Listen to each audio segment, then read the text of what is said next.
Yeah, to be fair, actually, I didn't like it at all. I really didn't like the sport. I grew up, spent a few months in hospital with a pretty bad concussion and broke all my front teeth, and I still have a jaw and a plate in my jaw.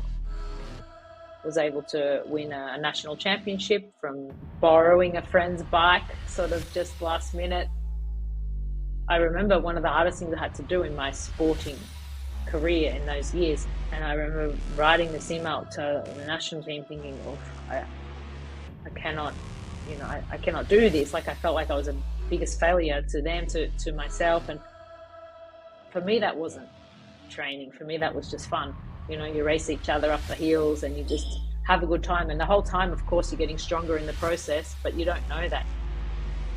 When everything comes together, like the athletes are happy, they're getting a result. It's always special.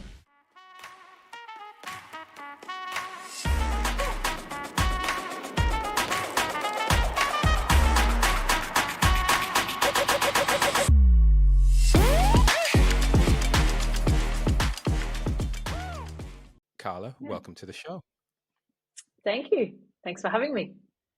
Absolute pleasure. I know we caught up last time and I think we were both out and about. So it's good to have us both seated and, I guess not chasing children around in any shape or form. So it should be quite good. Yes, exactly. Yeah. Um, well, look, when we were talking, I said one of the beautiful things about having someone like yourself on the show is that people are going to be able to learn from multiple aspects about, firstly, from your journey, but then also the type of impact that you have had and certainly are having today. So, looking forward to this conversation to try and cover some of those points. It should be fun. Awesome. Yeah, look forward to it. Great. Now, listen, I would want to say there's going to be a lot of people listening into this, watching this today, who they're going to know a bit about you. But let's open up. I'd love for you to just give us the introduction, tell us who you are and what you're up to. I'm Carla, Australian living in Spain. So, yeah, basically, I came here as an athlete to Europe. I was cycling professionally, and yeah, moved to Girona, north of Barcelona, in the northern end of Spain, and basically where it's the home of let's say non-European cyclists, because it's very livable. Well, it's not so much a town anymore, as it's a bit more of a city, but it's grown quite a lot for athletes all around the world. And especially in my day when I come here, it was more cycling, and it still is. But yeah, a lot of different athletes that use this as their home when they're not based in their non-European home. So, but for me, yeah, it's become my home, and now this is where I live. I have a family, and yeah, that's post sporting life now into the next stage and chapter of what it is to be a retired athlete, and move on to the next phase. But yeah, totally happy and with where I am and where I'm going. Let's see what's coming as well. So. Yeah, that's great. Love that. And indeed, we do. It's really fascinating. These conversations very much about how you got to where you are, but then we do try and delve in a little bit about, well, what is next, and try and follow that journey a little bit. And so for me, give me a bit more of an understanding as to your current role and sort of who you operate and who you work with on a day-to-day basis. Hi, it's Ryan Gonsalves here. Thanks for tuning in today. I just want to take a moment to ask you an important favor. To help grow this channel, one thing will do that above more than anything else. Please hit that subscribe button. By hitting that subscribe button, you help me to grow the channel, allowing me to create more tailored content, improving the quality, and also to develop additional services such as the workshops, one-on-one sessions specifically designed to support elite athletes in that difficult transition to that career beyond sport. So if you want to join me on this journey to help inspire, guide, and connect individuals to find their second wind, please hit that subscribe button. Sure. Yeah. So I work with a Swiss-based brand called Compra Sport. Basically, they deal with compression, high-performance sporting wear for athletes from triathlon, trail running, and cycling. So I become into this role post my racing career, looking for an opportunity to to have like an internship or a practicum to finalize my degree in Bachelor of Business Sports Management at the time, and I got offered the role to take care of athletes and manage the athletes in the brand, sponsored athletes, ambassadors. And now it's been over 8 years, working still with the same brand, traveling a bit with the brand to see different athletes and events, taking care of partnerships, our major sporting partnerships, as well as, it's been in excess of 40, 50 athletes throughout the year, as well as cycling teams. It's definitely very, very different, hands-on, and great, great to be involved with athletes still. And I enjoy the role a lot. So it's a nice industry for sure. I mean, that's where I saw myself post racing myself. I didn't really know, well, as a racer, and when I was in the sport, I knew that I needed to, find something to do after. So that's why I went straight into to getting a degree while I was still racing to, keep on that same track. And I thought that's where I really want to be. I'm passionate about sport. Who knows what sport it might be at the end of the day, but that's where my passion lies. So let's follow this path and then see after what comes with that. And I was very fortunate in ways, and also just opened the doors, and it kind of fell in my lap a little bit. So yeah. Well, I think that's so good. I like the way you described you sort of followed your passion. You took another big bet on sport, keep studying it, and see where it lands. And just the way you describe it, it makes it sound like a dream job. It makes it sound like the perfect place for a former athlete to land. Still work with athletes with a bit of a business side as well, and chatting. Is that basically the role? Yeah, no, for sure. And I don't see myself as like a coach, or, I mean, a lot of athletes go into that role thinking that's the next step as an athlete, to then share your knowledge with other athletes or to help other athletes. But I feel like my side, is that more marketing business side, being the person there beside the athlete in a different sense, rather than, helping them to be a better athlete, helping them to be a better person, athlete, from the other side as a marketing sense, and marketing themselves and connecting with brands. So that's where my role is basically at the moment. So. Yeah. Well, you mentioned there that piece about, you're not coaching them to be better athletes or performers. Let's talk about your journey. Introduce me a bit talk me through your journeys, becoming a cyclist. Where did that begin for you? Where did you start to get a sense of, hey, cycling, this is something that I want to be part of? Yeah, to be fair, actually, I didn't like it at all. I really didn't like the sport. I grew up in a small country town where I think you can ride 50 kilometers without to climb 10 meters of elevation. So, and a 20K roads, like dead flat country, Victoria in Australia. And two of my brothers were riding bikes, and they were always racing a bit. And I was just like, what is this sport? It's boring, they watch it on TV, and I'll be like, no, I'm not into it at all. Like that all they talking about cycling. And this was sort of early teens growing up. And just didn't click for me. I didn't take it on board with them. It wasn't until I finished high school, and then I moved to northern part of Australia in Queensland, and I was just seeing what else was out there. I didn't go to uni at that point. In fact, I was joining a local running club because I really enjoyed running at that time, and did some half marathons, and just was really getting into running. And until I got injured, of course. So then one of my friends in triathlon said, get a bike, you should, join us for some small triathlons. And so I did that without I sort of did it in a bit reluctancy, like I just, okay, let's, if you say so, sort of thing. Didn't really enjoy it, but next step there was an ad in the newspaper to say if any girls that are looking for, they're looking for girls, between I think 15 and 30 or 18 and 30 years of age to join a local talent search quest to potentially go to Europe and race for Australia, and there's lots of opportunities that might come from it.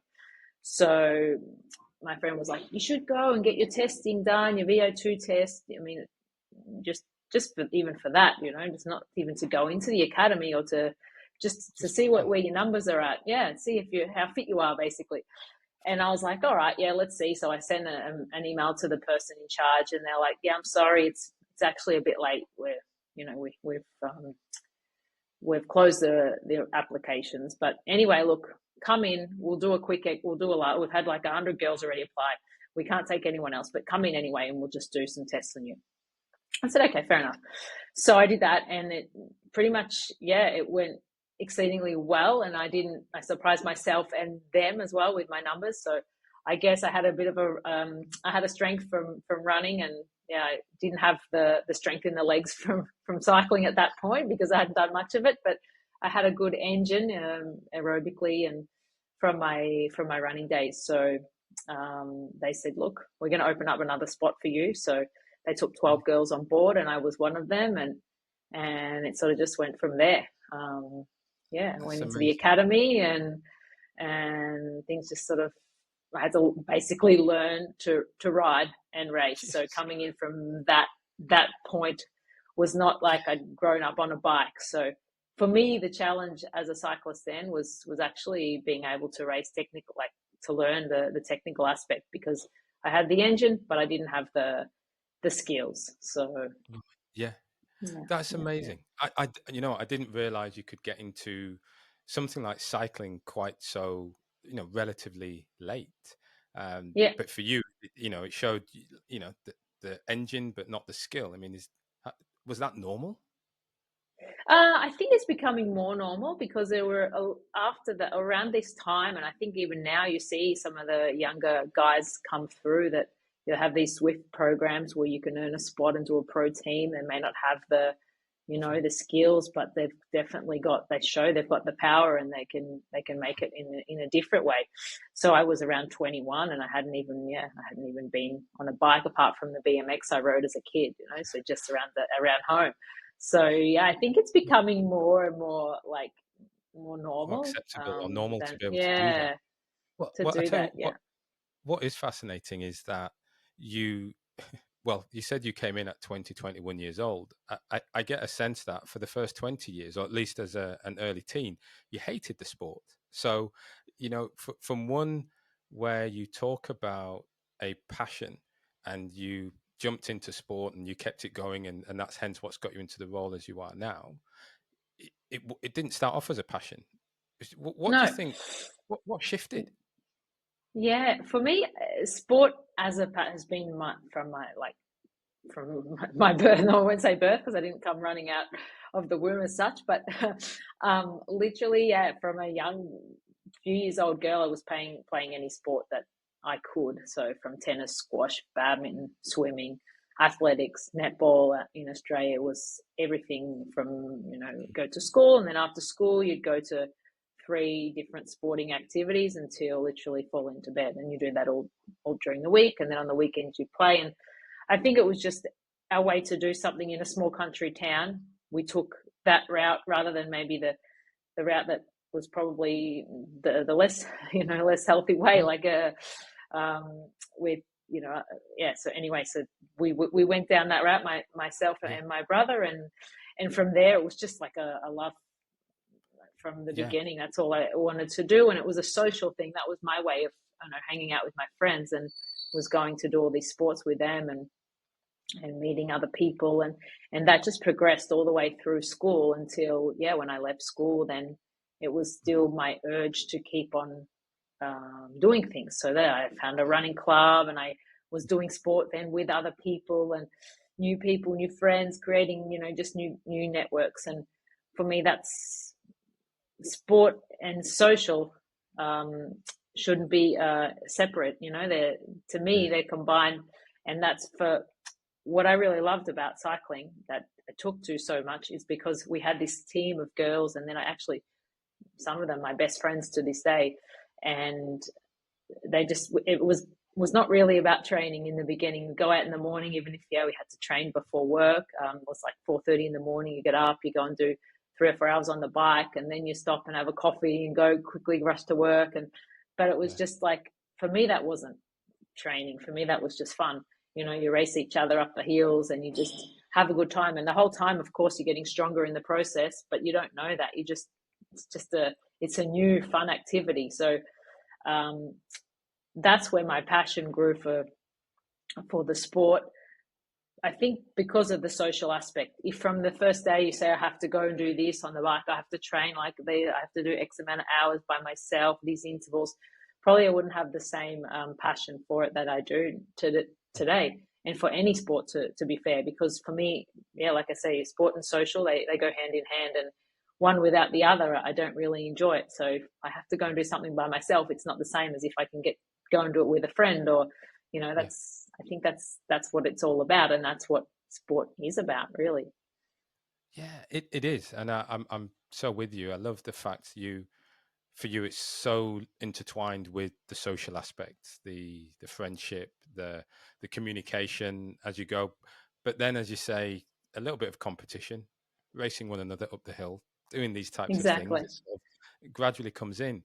So Yeah. when did or how did it become, I suppose, more serious, more professional? What was that shift for you like? Because we talk a lot about transitions in life from one stage to another, and I feel like for you, getting into the institute, or into sport, and then becoming professional, what was that transition like for you?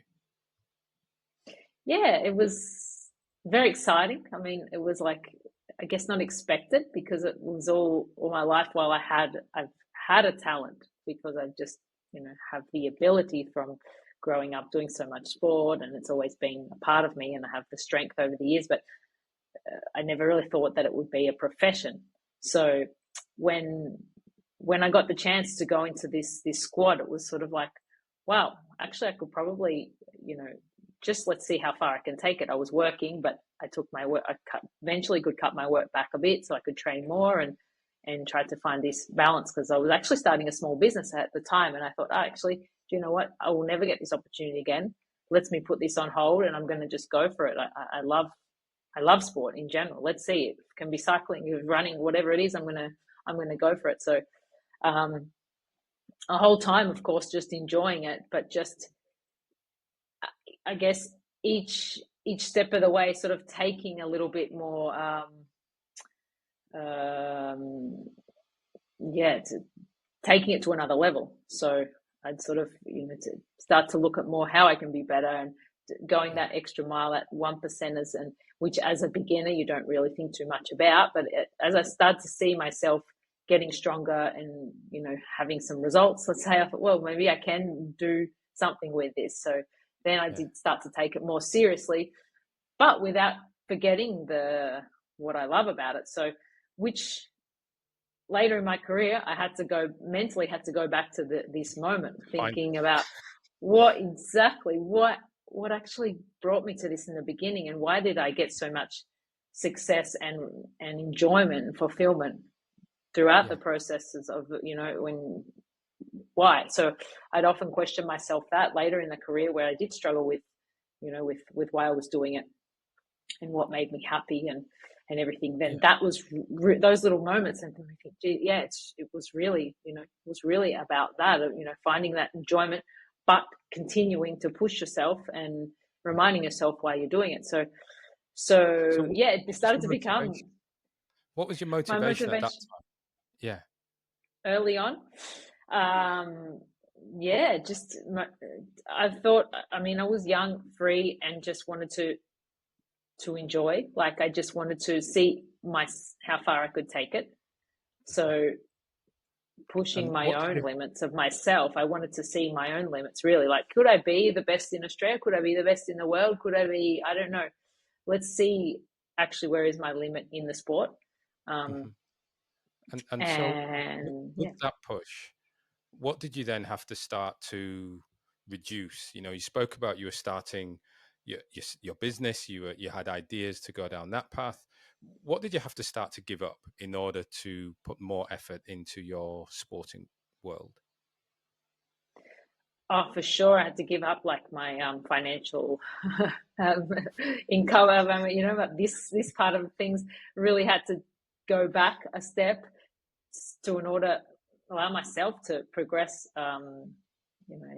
as an athlete in the beginning. So you have to give and take a bit in that way. And I was living on a friend's floor on a mattress and just moving around parts of the city where I could, until I could really start to take a step.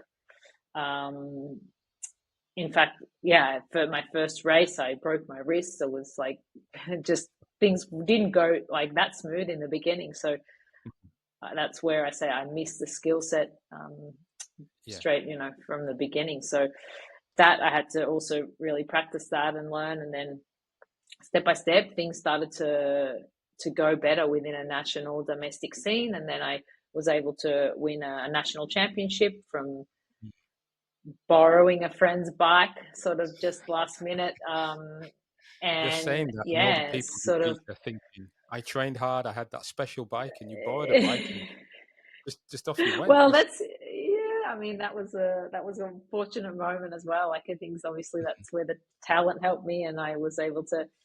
When it all come together, and from then I was like, wow, now it's now things are starting to get a bit more serious because I had an opportunity then to go to Europe with the Australian team, and they took me on board, and then I started to look at things on a bigger scale than probably how I was looking at it at that moment. So and so, well, just quickly, what was the business you were growing? Or you were contemplating taking over it the was world?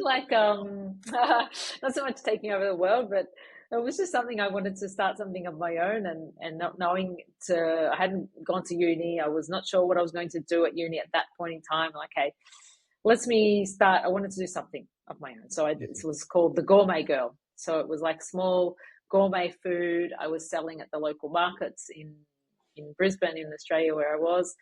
And it was really just getting kick-started. So working with some suppliers and distributors to really get the fresh, natural products that I wanted to be able to sell, and things were going all right. But I needed to put a lot of time and effort, and the same on the flip side, the same with cycling. So something had to give, and that's what I chose to put aside at that moment.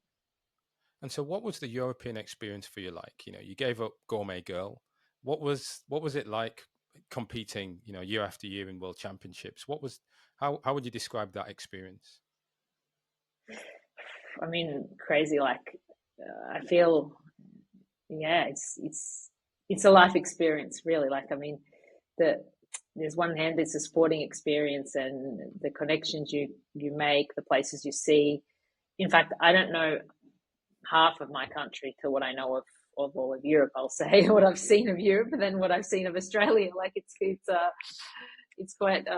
I've seen a lot of places, and I'm very grateful for that, and grateful for the people I've met and the experiences that I've made throughout the years. So it was pushing on 8 years that I was able to do that. Some really nice moments, some really horrible moments.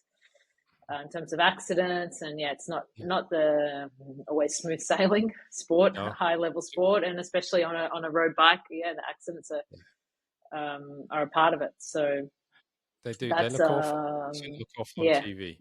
The definitely, pace I got on the cycle is not very fast, but watching professionals, you look at that and you think that hurts. That's really bad.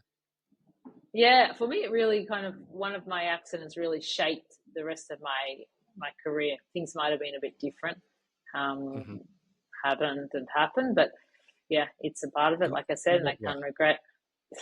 I had a really bad accident, just after I'd won the dual championship in Australia of time trial and road race back in 2009, I think it was, and pretty much that same year, 2 months later, I'd taken the trip to Europe to start my season in my new Australian colours, and I was really motivated, and coming off a bit of jet lag, I went straight into a race a few days later in the Netherlands, and coming into 200 girls, I think it was at the time, of various levels, and it was quite a massive start. So it was only a short, I don't know how many kilometers into the race, but not many kilometers into the race. And you go from these big roads, there's lots of what they call road furniture in Europe in these kind of races. Yes. and we go from a big road to these small dikes they have in the Netherlands across the channels. And it's just some girls in front of me have put on the brakes, and I've basically, that's all I remember. I had nowhere to go. So I had some really big damage to my face, massively concussed, spent a few months in hospital with a pretty bad concussion and broke all my front teeth, and I still have a plate in my jaw to this day for this. So preceding that, that season was quite tough to come back from. That whole year as such, I went into a bit of depression throughout the end of that season. I was selected to be in the World Championships for Australia, but I couldn't go. I was just, physically I could, but mentally I couldn't. And I really struggled to come through that, I think, because I was putting so much expectation on myself after winning those championships. I was really just, I had to be there, and I had to be coming back for my team. I had a new contract, and I just signed like professional at that year. So it was sort of lots of things that had just been put in front of me, and I felt like I was not able to fulfill for myself and for those around me. So it just sort of put me into a bit of a hole until I could really sort of come out of that towards the end of that year. And finally I declined my spot to be the leader for Australia at that point, and then the World Championships. And then I went on, and the following year able to come back from it. But yeah. You were, So, I mean, the journey there that you talk about, that those struggles that we have through sport are very common, right? And many go through it. As you were going through it at that time, did you feel that, what support did you have at that time, or did you feel quite isolated? I guess I probably had more support than I realized, but at that moment I was in a bit stuck a bit in my own self, that it was hard for me because I was struggling. I didn't really reach out to anyone. I think there is a lot more if you do. Now I see, of course, there's a lot more, and for people and there should be. I mean, and there should be. I think, given the option for people to have that, and for the athletes to feel like there is someone out there, or these things out there to have that support. But I think when you're into that moment, it's hard to see, especially for myself. I was on the other side of the world, living alone in a team house where I felt like I was alone too. And then it only makes you go down a bit of a downward spiral where, it's hard to explain well. It is very tough. What did you do to get out of it? I think for me, it was one point where I really was like, I cannot face the rest of this season. And I remember one of the hardest things I had to do in my sporting career in those years. And I remember writing this email to the national team thinking, I cannot, I cannot do this. Like, I felt like I was a biggest failure to them, to myself. And I cannot be present at this year's World Championship. And now when I look back, I think, well, it was just a race. It's not a problem. But at the time it was like, wow, the end of my world, So that was like a turning point where I made that decision for myself that I had to step away and take some time. And once I did that, I took the time I needed, and I was able to just take a complete break. Went back to Australia. It was the end of the season, and find my way slowly I felt like at the moment, I don't know if I could ride my bike again. Yeah.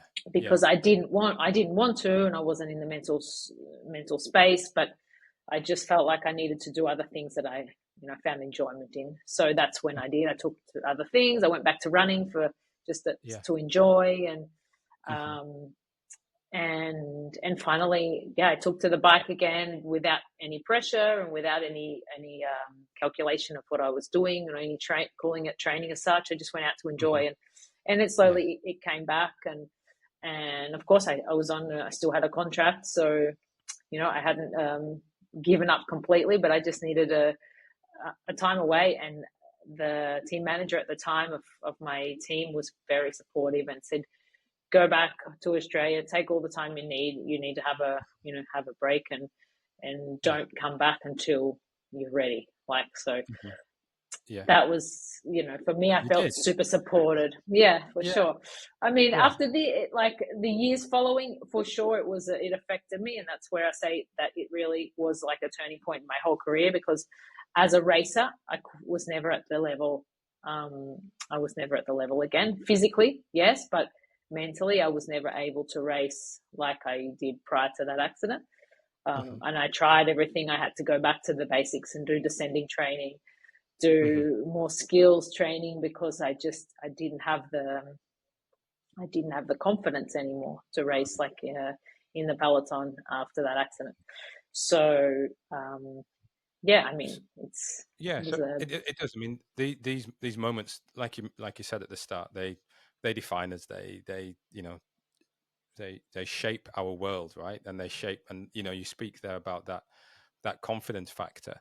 I suppose I'm interested in during that period, as you contemplated not going back on the bike and not competing. Now I know you did, and you came back to still do great things.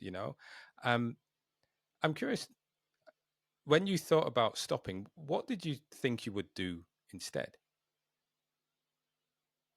I don't know if I thought about that.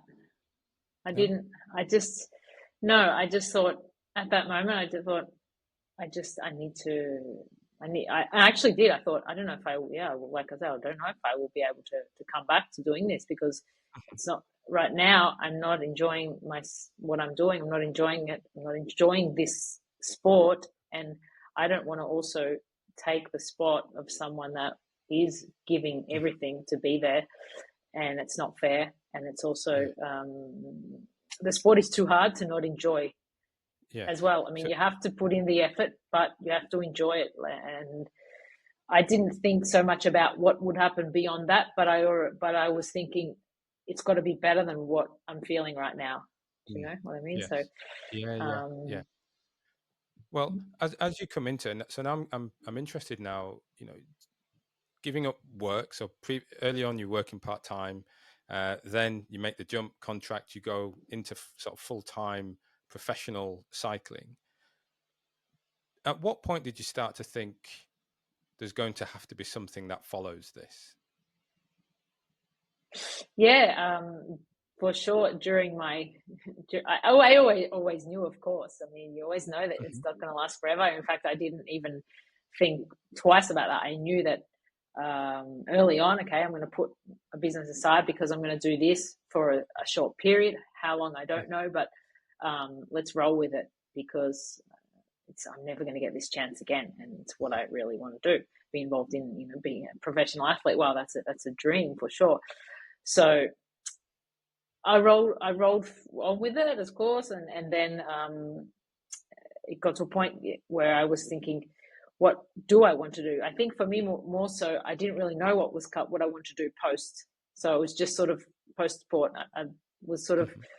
finding the way, and the getting some ideas along the way, but I was heavily focused on what I was doing. So How were you getting those ideas? How were these ideas of what comes next infiltrating your sort of cycling mind? oh, that's a good question. I don't know if I, yeah, if I any specific inputs. It was more my own thought process of what I'd ask myself often, what should I do in terms of study? Because study for me was I know, like, a no brainer. I had to do it, or I Okay. wanted to do it, but I also believe that I should do it in some capacity. I don't know how, I don't know what, but I need to study somehow. I need to keep progressing myself on an academic level, and not just be stagnant and being an athlete, because that's where I feel, or I felt at the time, that if I didn't do something throughout, then later, yeah, I would be a bit more limited into Mm. what I could do. Maybe not, maybe something else would come along, but I felt for myself that was what I felt like I needed to do. So to feel satisfied with my progression, and satisfied with what I was doing Mhm. to help myself post cycling career. So Yeah. early on, yeah, I was more asking myself what I want to study. Like, what do I want to go into business? Do I want to go into sports nutrition? Do I want to go into, I don't know, what, but it was always along the lines of sport, because of course that was always what I saw myself doing. Like I said, anything sports related. So I finally I decided on a degree that I could do while I was racing. I wanted to do sports nutrition, but I had to take on chemistry, and I didn't have a chemistry background, but I also didn't want to study chemistry because I didn't like it. So it sort of didn't work hand in hand, that I didn't like it, but I wanted to be into nutrition. So, well, that's not going to actually work. So, but at the same time, I like business. Like, I was having a small business, like I mentioned, but I thought this working with athletes and Yes. being involved in sport from a business sense, a marketing sense, I think that can be something that I can really do. I don't know what, could be, who knows, but it's a starting point. So I thought I'm going to do this degree, which was fantastic, that I could do one externally, basically do the whole degree externally from Europe while I was racing and studying part-time. I did it over 6 years, I think, while I was racing. How And did you find the then time? it was, How did you I create? found the time. Yeah, I mean, that's always the challenge, but it's possible. There is a lot of time in the day as athletes, especially as cyclists. I feel like you don't have to do 2-3 sessions a day. Sometimes you need to do a couple of sessions a day, but the majority of time you can do 3, 4, 5 hours, or sometimes just 2. Depends on the training program, but you have a lot of time in between when you're at home at your base, and when you're racing as a female athlete, a female cyclist. Sorry. In the past, it was more like a week away at racing, a week at home. Sometimes it would be longer, and then you would have more time to study. So for me, that's where I set myself a goal to do one subject a semester, I think it was, and that was manageable, because when I was away at a racing or a camp, I still could manage, or if I couldn't do anything during the racing days, then I could do it when I was back at my base. So I could manage it for sure, and it was definitely helpful, I would say, because it gave me an objective outside of racing. So I think it's necessary as well, because it's a bit like the people that work and want to train, do sport. They can be often more efficient than semi-pros or pro athletes, because they know they have only had this set of time in the day, and then they have to devote the other time to work and whatever else. So I feel like you can be also a better athlete if you have other things to do. So you'll be a bit more efficient and effective with the time you have for your training, and then you're also switched on for your other, study, work, whatever. So. That's right. In some respects, if you want me to be efficient, just give me less time, and we Yeah. can work it. Yeah. Exactly. Yeah. So for you, that transition became, I guess, a 6-year thing. You started to put the pieces together.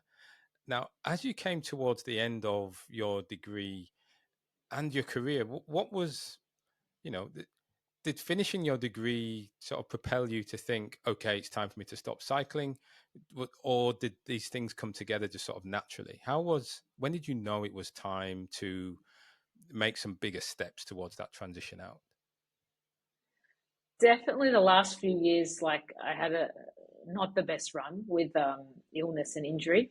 So I finished one contract, and then I had like a period of 6 months where I was sort of like without a contract, but also not stressed about it, because I knew I was not in the best way to race. I think it was the time where I had a parasite infection, and it kept me out for like 6 months. And then I got the opportunity to race again, just for another 6 months, to step myself back in the game. At that point, I was kind of thinking I could walk away, but I'm not ready to walk away without to do it on the terms that I'm ready. I don't want to be like, okay, I don't have an opportunity, so that's my end of my career. I want to have the opportunity and then decide it's enough. So I was fortunate enough. I come through the illness, and I got another opportunity. I raced, and returning to racing, I felt I wasn't. It was close. It was, it was going to be probably my last year, because I knew the training as well. I didn't have the feeling to do the extra time. I did, but I didn't.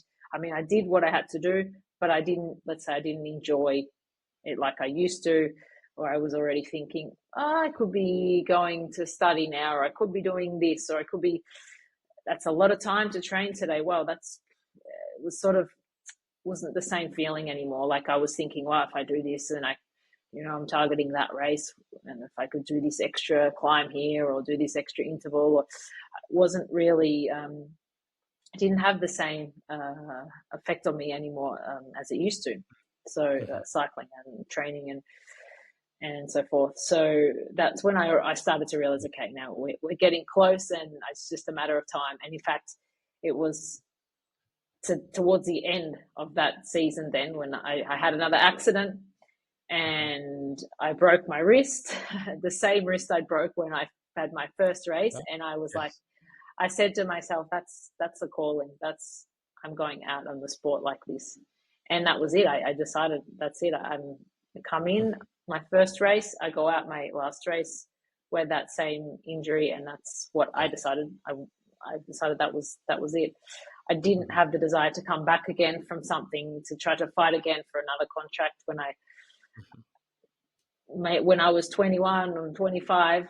It didn't, okay, when can I get back on the bike? I want to go, even if I'm broken or beaten up, it doesn't matter. Just you had that much desire to improve, to be better, then it wasn't the same at that anymore. 8 years later, it was like I didn't have that feeling anymore to keep getting up and getting up and getting up. So, so that was it. That was my end, and I was very satisfied though with that. It was like so fulfilling to have that feeling that, okay, I'm okay with that. And well, it's good to be able to somewhat go out on one's own terms, or at least be at a point where you feel, as you say, fulfilled in that career that you've had. So I'm curious how you spoke about your degree and getting your I guess your placement. How did you manage to get in at Compress Sport so early? What was what happened there for you to get the opportunity? I found I was looking for opportunities, and I emailed someone that through an agency that was recruiting for this company, for Compress Sport. And I sent them my resume and said, I need to do this, I'm interested in this. And straight away, I got the reply to say, yeah, let's have a talk. We're actually looking for someone to take over this role. No, not necessarily to have, you just sent an not email necessarily a just like practicum. that. Just like that. So, Yeah, that was pretty, I mean, it doesn't happen like that. I won't say to everyone it's the standard way to get a people are job. listening now, thinking, "All I need to do is I just send an email. The first one they're going to get back to me super quickly." Yeah. I mean, like extremely unheard of, let's say. So, But awesome, still. very, very fortunate. And so it's still, it was not for a couple of months. They were changing the person that was there, and towards the end of that year, and that was actually the end of a year where I still needed to complete some subjects in my degree. So I stopped cycling, and I thought, okay, I'm just going to go full time, finish the degree, and then let's see what we can do after that, or what comes up. So I was comfortable with where I was finishing studies and not stressing about, I don't have a job, I don't have any cycling career, I was just in a good spot, and it just was, I guess the pieces just were falling into place like they had done the last 10 years, cycling with its good and bad moments. Everything had fallen into place to get me into cycling. And now progressing out of the sport, it was sort of happening well too.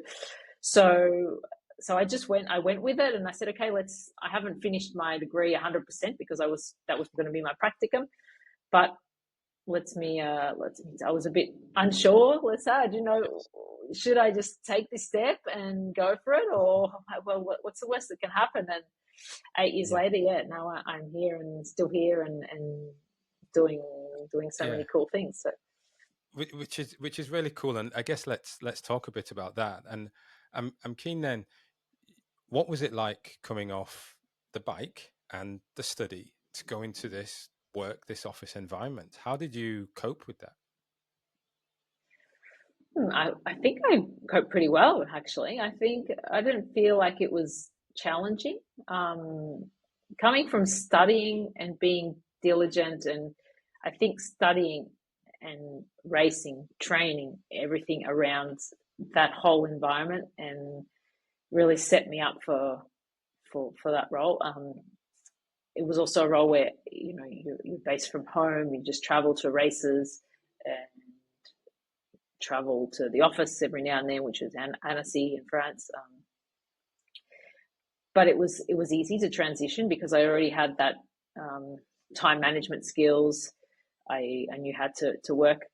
Maybe in the beginning it was a bit more difficult to manage my time. Like I would want to be on emails 24/7, or now then I started to get more the 9 to 5 rhythm. Obviously, it's a role that's always not always 9 to 5 because you're working on the weekends as well and after hours. But in the beginning, it was very much like 100%. Oh, you have to, Yes. guys emailing me in the US or in Australia during the night, and you're awake, and Hmm. but no, it was quite easy. Yeah, I feel like I transitioned well. I feel like I had the ability to do that, and yeah. So I'm curious then, because you speak then about that desire to be on all the time, that, hey, this is me being diligent, and that means being responsive, being first. How did you, uh, well, I suppose I should ask, have you switched that off? How did you find that ability to say, oh, hold on, I don't need to be on all the time. I can take breaks here. Yeah, well, having a family now, that definitely has had to it's made it's yeah, answer for itself, let's say, because yeah, it's you have a child, and you have to just be with them when you outside of working hours. So Mhm. um that's been easier. And Carla, also that I'd like to that go for doesn't a run, sound like and switching off to me. That actually sounds well, in a you different know, sense, switching off going from even work. more into yes. Sure, switching off from work, but yeah, different sense. So yes, yeah, I like to do sports still. So my time to switch off to, aside from work and family, is go for a quick run or something. So Yes, yeah. yeah. So what is it that you do? What is the job that you have right now? Yeah, so my job title is an athlete manager. So I'm taking care of our trail runners, our Yep. triathletes, What do you cycling mean by teams. taking care? Taking care, so in terms of managing from contract negotiations from the Mhm. beginning all the way through to content creation, and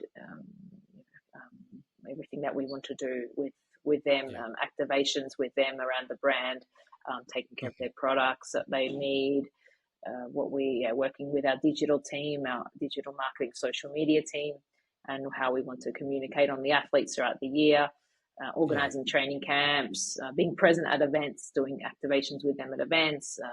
And then there's Yeah. also Which another part which I take care of, major brand partnerships that we have with the brands. So mhm. I'm working as sort of like a partnership, like communications manager in that way.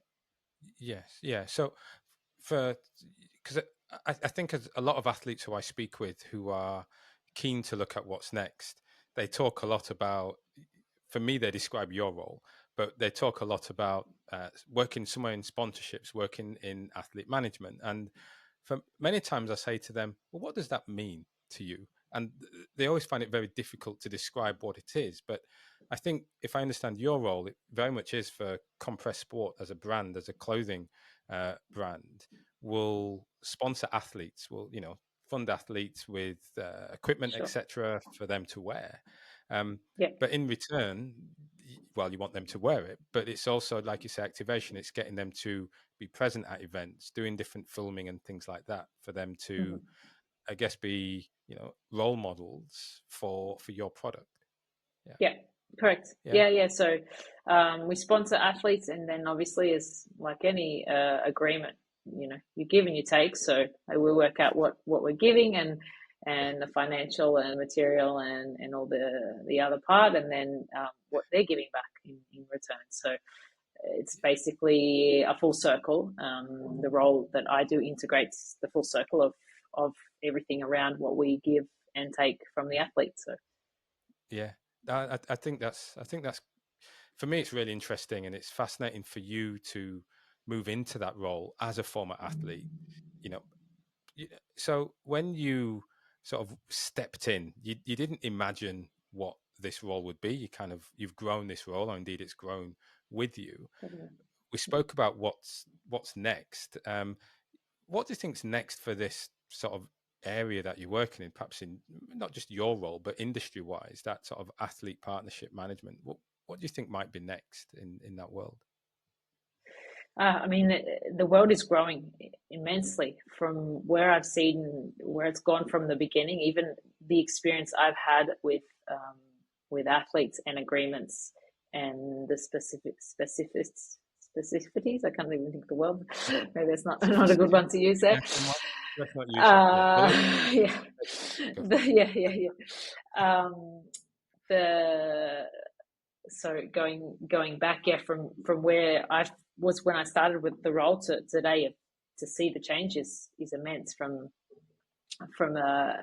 athletes sponsorships agreements to Mhm. how they've changed over the years, and it still seems to grow, but that's becoming as a result of the inputs from the industry. Like we're talking, I will make reference to, like, on the weekend there's this T100 triathlon race that's series that's just started in Miami. It was the first race of the series this year, and like massive enterprises that are starting events like this. It's huge. It's really pushing the boundaries of the sport, and it pushes the athletes to be at a higher level, and it pushes the brands to come also at alongside that, and to push themselves even higher. And if there's Yeah. potential for the brands to input more, and yeah, I mean it's growing, and I don't know where that's going to end, but it's certainly it seems like every year we're just getting a bit bigger, and I've Yeah. seen it grow so much from the years I've been just with compress sport even, and prior to that as an athlete. If I look back now, you see the women's cycling is a huge example. Like, I was getting a salary, but there was many girls that were not getting a salary even. But now they have a minimum wage for women cycling. So a women's world tour, massive races, just as much as as big as the men's Paris-Roubaix. We never had these races before. So yeah, it's growing a lot, and I think it's only going to continue to grow as long as there can continue to be money there and investment from the bigger brands and the bigger companies, and for sure it will just keep progressing. Yeah. What role do you think the athlete has nowadays in promoting, I guess, the game, the event? I think it's huge. I mean, it's a given that the athletes now, they're much more they're requested much more of than they were, Hmm. and their value is quite large. So that's why they're getting huge agreements, and they're Yeah. being questioned a lot more than they were. That being asked, the time is being asked of much more than previously. So um, yeah, they're the picture of most brands. When high level sport, they're the ones at the forefront of the brand, and the brands are using them a lot. So Yeah. Look, that's absolutely brilliant. And look, Carla, thank you for sharing your story and some of your thoughts as we've gone through this conversation. If people want to keep following you and learn more about you and your story, where's the best place to find you and be in contact? yeah, I mean, follow me. You can follow me on my Instagram. I'm not much of a social media, much of a huge Instagrammer, let's say, influencer. But yeah, I'm Cobra Sport. Anything around the brand that's happening with athletes. If you follow most of what's going on there, you see all the athletes, the top end athletes are the guys and girls that I'm working with, and continuing to do so. So. Yeah, brilliant. Well, look, I've really enjoyed the conversation, but there was one question I did want to ask that I completely forgot, which is with your role today, which is so cool, all these things coming together. What's the most exciting bit about your role? For me, it's when everything comes together, like the athletes are happy, they're getting a result, or they're not getting a result. Like seeing them give everything, and at the finish where they feel supported and everyone's been a part of it. I mean, it's always special. We see, we have some big races that we're always a part of, like the Ultra Trail Mont Blanc, which is like the biggest trail racing event on the calendar, and being a part of that, following an athlete through the night, 24 hours without sleep, seeing them give everything, supporting them, and seeing them come away with a result. It's next level. It's a really nice feeling. Likewise, you see one of the athletes that win an Ironman World Championship that they've given everything to get. And it's like, it's really something special. Results, of course, they're always giving really nice feelings, and it makes you feel quite attached to to everything around the sport, the brand.